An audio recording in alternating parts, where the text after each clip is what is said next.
Welcome to 3.2, the second half. So I'll start here with function notation. So typically in middle school we had y equals, and really we're going to change that y to f of x. And you might be like, why would you do that to us? It's actually shorthand. Instead of writing an equation out, it's going to be actually shorter in the long run to write it like this. So this reads f of x equals 4x, 4 times x, subtract 1. So f of x, that's the new thing here, f of x. And so where x is going to be the input still, and the f of x is the output. You can think of the f of x still as y, still going to be y. Again, it's going to be a shorthand. So, all right, let's look at this first example here. We have function notation is especially useful for finding a value in a range that corresponds to a certain domain value. So we have f of x, and you see f of -7. So what is in common, or what's changed? The x changed to -7. So this means the x is going to equal -7. So we have to, in our equation, or our expression here, of 4x minus 1, we're going to have to replace the x with -7. So we're going to write this as f of -7. This means the x value that we're going to replace is going to be replaced with -7. And so we're going to substitute it in. 4x means 4 times -7, and then subtract 1. The left side is notation. That is, there's no operation there. So it's f of -7, so we're going to, again, we substitute in -7. And then when we simplify this, 4 times, we're going to do order of operation, we're going to do multiplication first. That's -28 minus 1. -28 minus 1, so we're going to have f of -7 equals -28 minus 1 is -29. So when the x value, or the variable that when we substitute the domain, is -7, the range, or the output, is -29, the y value. All right, you can check that out in the calculator. If you want to use Desmos, you're more than welcome to check it. Remember, on the test, you always have to show work, though. All right, let's do example number 1. So f of 9. F of 9, so we're going to take, notice f of x. So what changed? The x changed to a 9. So that means our x value equals 9. So in our equation, not -9, +9 equals 2/3 times 9 minus 1. We're multiplying fractions.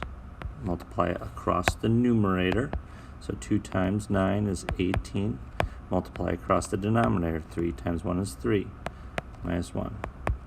18 divided by 3 is 6. You're in your order of operations. And 6 minus 1 is 5. There's our final answer. I'm just going to carry the left side down. This is notation. So f of 9 equals all of these, and really it's at the end. So when the x value, the input, is 9, our output, our f of 9, is 5. All right, moving on to number 2. So we have g of -4. So their x value is going to equal -4. So there's multiple x values here. Remember, when you're substituting, always put them in parentheses. Put what you're substituting in parentheses. So you have g of -4 equals -4 squared. Anything squared is always positive. We have the opposite of -4, which is a positive. Or you could think of 2 negatives equals a positive. And 16 plus 4 is 20. So g of -4, when we input -4 in for the x value, our output is 20. Number 3, h of 5. So that means our x value is 5. That negative is on the outside of the x. So we're going to put 5 squared plus 6 times 5 minus 4. We have square first, so 5 squared is 25. 6 times 5 minus 4. we have multiplication. You actually have multiplication in two different spots. You could either think of this as the opposite of positive 25 or negative 1 times 25. That's going to be a negative 25. We also have multiplication with 6 times 5 is 30, which you could have actually done in the last step because it didn't change anything. If you just did 6 times 5, you still would have 30 there. Left side is still notation. H of 5 equals, then we have our adding and subtracting, just go left to right. So negative 25 plus 30 is 5 minus 4. And 5 minus 4 is 1. So H of 5, when you substitute input 5, you get the output of 1. All right, we have G of negative 8. So we're going to substitute negative 8 in for the x value.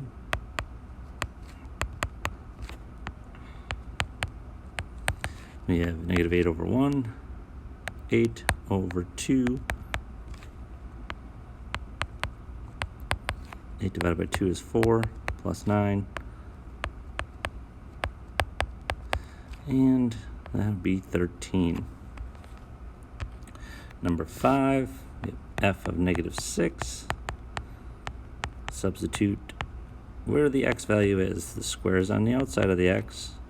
So 4 times negative 6 minus 9. Order of operations, we have, so f of negative 6, we have negative 6 squared. So exponents, 36. We have multiplication, work it left to right, so that's 2 times 36 is 72. 4 times negative 6 is negative 24. Work in your addition and subtraction left to right, so 72 plus a negative, so that's minus 24 is 48. And 48 minus 9 is 39. So input of negative 6 will give you the output of 39. Number 6. All right, here we have something different, absolute values. So whatever term comes out of this is going to be distance from 0, whatever that number is, and not term, whatever the number is. So we'll always distance from 0, it'll always be positive. So h of negative 7, so we're going to substitute negative 7 in for the x, absolute value, negative 7 minus negative 7 squared. The subtraction is outside of the x, and the x is a negative, so we're going to put that in parentheses. So treat your absolute values like they're parentheses. We have to simplify inside first. So we have a negative 7 minus negative 7 squared is positive 49. And then now we have negative 7 minus 49 is negative 56. The absolute value of negative 56, negative 56 is 56. Oh, whoa, why did I write that? Negative 7. When we substitute in negative 7, we get the output of 56, positive 56. Negative 56 is 56 away from 0. All right, moving on to the next part. So for here, we have to look. We have talking about f function. Here's our f function, so that's what we're going to use. So we're going to do f of 4 first. 8 minus 3 times 4. Order of operations. 8 negative 3 times 4 is 12. Negative 4. So that's what f of 4 equals negative 4. So now we take that negative 4 and we're going to substitute it in for f of 4. And then we're going to add 9 to it, which is what we're having here. Negative 4 plus 9 is 5. So our final answer is 5. All right, next we got g function. So we're going to look at the g function. So we got g. And we're going to substitute in negative 5. So g of negative 5 equals negative 5 squared plus 2 times negative 5.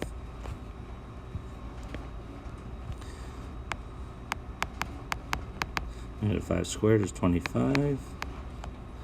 2 times negative 5 is negative 10. 25 plus negative 10 is 25 minus 10 is 15. Then we got to take what g of 5 equals. So we're we're going to look at what g of 5 equals. G of 5 equals 15.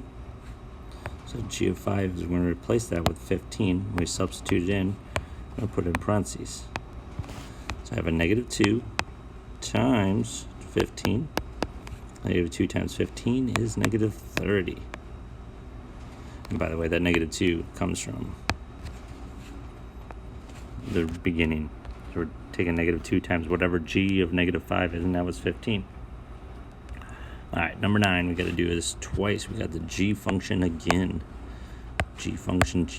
So we're using the g functions here. So we're going to do g of 4, and we got to do g of negative 1. So 4 squared plus 2 times 4. Order of operations, we have exponents. So 16.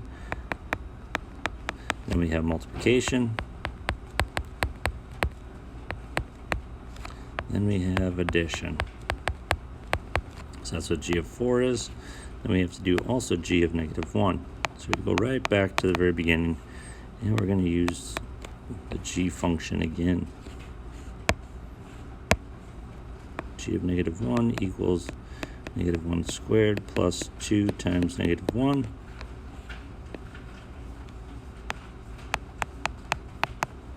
Oh, what did I just do? Definitely did something wrong here.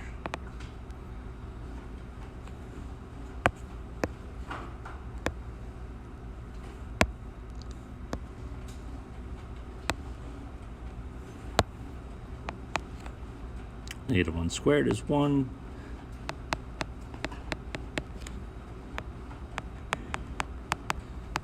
One, 2 times negative 1 is negative 2. 1 plus negative 2, or 1 minus 2, is negative 1. Okay. Now we need to look at originally. We have g of 4 plus g of negative 1. So g of 4 equals 24. G of negative 1 is negative 1. So we're going to replace both of those. G of 4 with 24 plus from beginning plus g of negative 1, which is negative 1. So 24 plus negative 1 is 24 minus 1, which is 23. All right, number 10. Looks like first we got the h function. So the h function, h of 2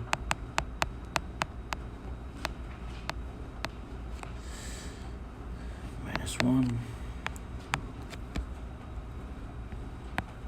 Multiplying fractions, multiply the numerators, multiply the denominators. Do your division. Negative 10 divided by 2 is negative 5. And then h of 2 equals negative 5 minus 1 is negative 6. So h of 2 equals negative 6. We have to do f of negative 9. So we have to look at what the f function is. That's the top function. So f of negative 9 equals 8 minus 3 times negative 9. Make sure I got that right. Yeah, I do. All right, we got to simplify this. Do your multiplication first. Negative 3 times negative 9 is positive 27. Positive 27 plus 8 is 35. All right, now we need to do some more order of operations here. We have h of 2. We're going to replace that with negative 6. And we have f of negative 9. We're going to replace that with 35. We're going to put a 2 and 3 on the outside. So we got 3 times h of 2, which is negative 6, minus f of negative 9, which is 35. Now let's do this order of operations. We do multiplication first, so that's negative 18 minus 35, and that's going to equal 53, negative 53, I believe. All right, next one, number 11. We have f of x, so we got to be careful here. F of x, so the f of x equals negative 13. So we're going to replace the f of x with negative 13. So negative 13 equals 8 minus 3x. So this f of x here is what gets replaced. Now we need to solve for x. We need to find x. We don't know what x is. So order of operation, or not order of operations, but we have like terms, 8 and negative 13. Opposite sides of the equal sign, so they need to be moved. That's a positive 8, so I subtract 8. This is multiplication, negative 3 times x, and divide by negative 3. And x is going to equal 7. There we go. H of x. So we're going to use the h function, and we're going to replace the h of x with 39. So 39 equals a negative 5 over 2x minus 1. So we don't know what the x is, so we need to find that. We have like terms, there's a constant, the negative 1 and 39. They're on opposite sides of the equal sign, so we do opposite operation. It was a subtract 1, so we add 1. Now we need to multiply by the reciprocal. Multiply by 2 over 5 and keep it negative because 2 negatives multiply to a positive. And on the left side, we're going to multiply the numerators, so negative 80. Multiply the denominators, 5. The right side, we're going to multiply negative 2 times negative 5 is positive 10. 2 times 5 in the denominator is 10. 10 divided by 10 is 1. Well, on the left side, 8 negative 80 divided by 5 is 16. 10 divided by 10 is 1. 1 times x is just x, just like 1 times 5 is 5. Oh, this is negative 16. And negative 16 is our answer. Cool. And now with the last part here, we have number 13. F of 3, what does that mean? Well, typically this is f of x. Again, that means x is going to equal negative 3. So on our coordinate plane, we're going to go on their x-axis over to negative 3. 1, 2, 3. We don't see anything on the x-axis, but we don't actually look. Oh, wait, we got to go negative. My bad. Negative 1, negative 2, negative 3. So at x equals negative 3, what we're actually looking for is we're looking at anywhere along the vertical line of x equals negative 3. Anywhere along the vertical line, the x value is always negative 3. The y value is what's always changing. So we look at where does that graph, where does our graph intersect x equals negative 3? And it's right here. So what's the y value of that point? The x value is negative 3, like we said. The y value is actually at 2. That's our answer. All right, let's look at our next one. We have x value is going to equal 0, so we're going to go to where 0 is. And we're going to go, remember, it's just a vertical line. And where does it cross the x, or the graph that we have that's given? It crosses at 1, 2, 3, 4, 5. Number 14, we have f of 5, so we're going to go to where x is going to equal 5. 1, 2, 3, 4, 5. Go vertically to 5, negative 1. So that y value is negative 1. F of negative 2, so we're going to go where x is going to equal negative 2. Negative 1, negative 2. Think about your vertical line. That's where all the x values are going to equal negative 2. Where does it cross the graph? So that's negative 2, 2. So when the x value is 2, negative 2, the y value is 2. Whoa. And that is it. Hopefully this helped. Thanks.